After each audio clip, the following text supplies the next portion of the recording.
भगवान शिव और मां पार्वती में क्यों हो गई थी लड़ाई।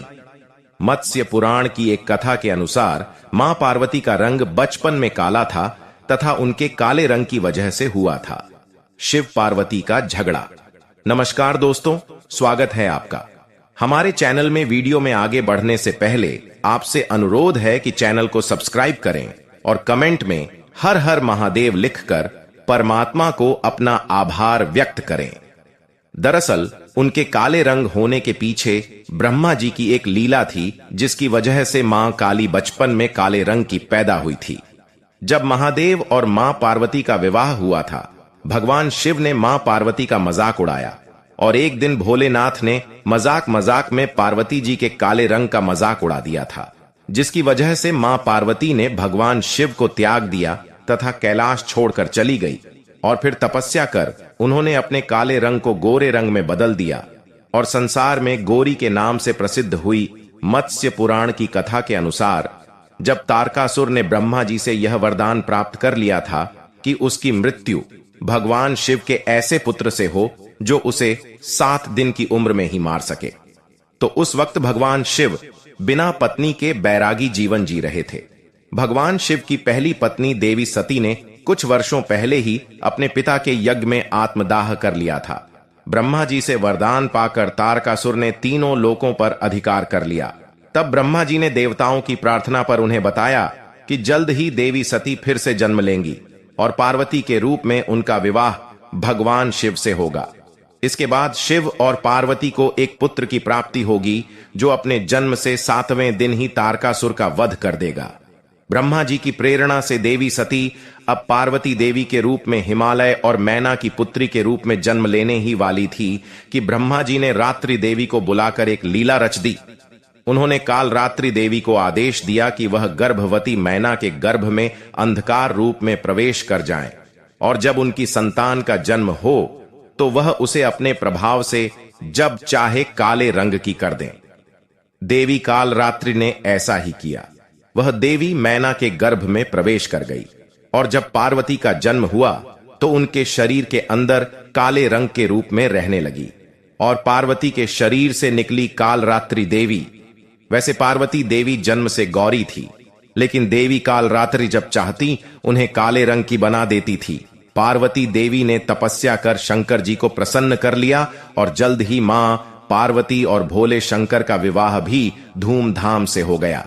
लेकिन एक दिन त्रिकालदर्शी भगवान शिव ने मां पार्वती का मजाक उड़ाते हुए उन्हें काली कह दिया और कहा कि तुम अपने इस काले रंग की वजह से मेरे कर्पूर जैसे गोरे शरीर के पास आने लायक नहीं हो।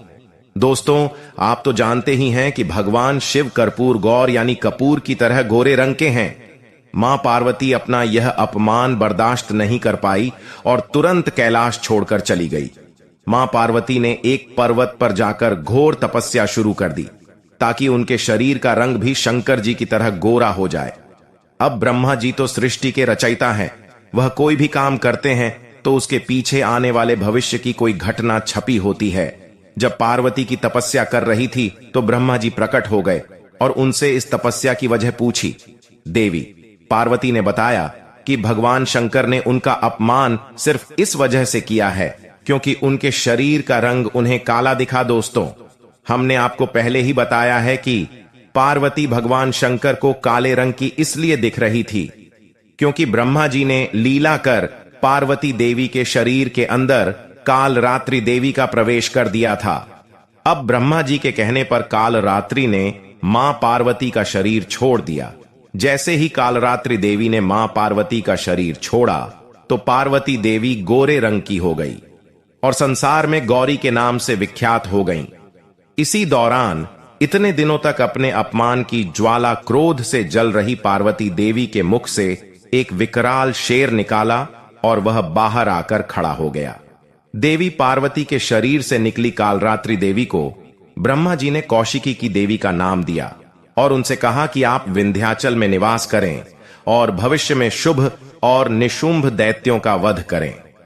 देवी कालरात्रि अब संसार में कौशिकी या चंडिका देवी के नाम से जानी जाने लगी।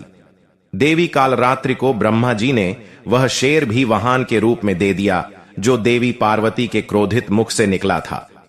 ब्रह्मा जी की लीला के पीछे यही बड़ी वजह थी कि वह भविष्य में पैदा होने वाले शुंभ और निशुंभ दैत्य का वध करने वाले थे।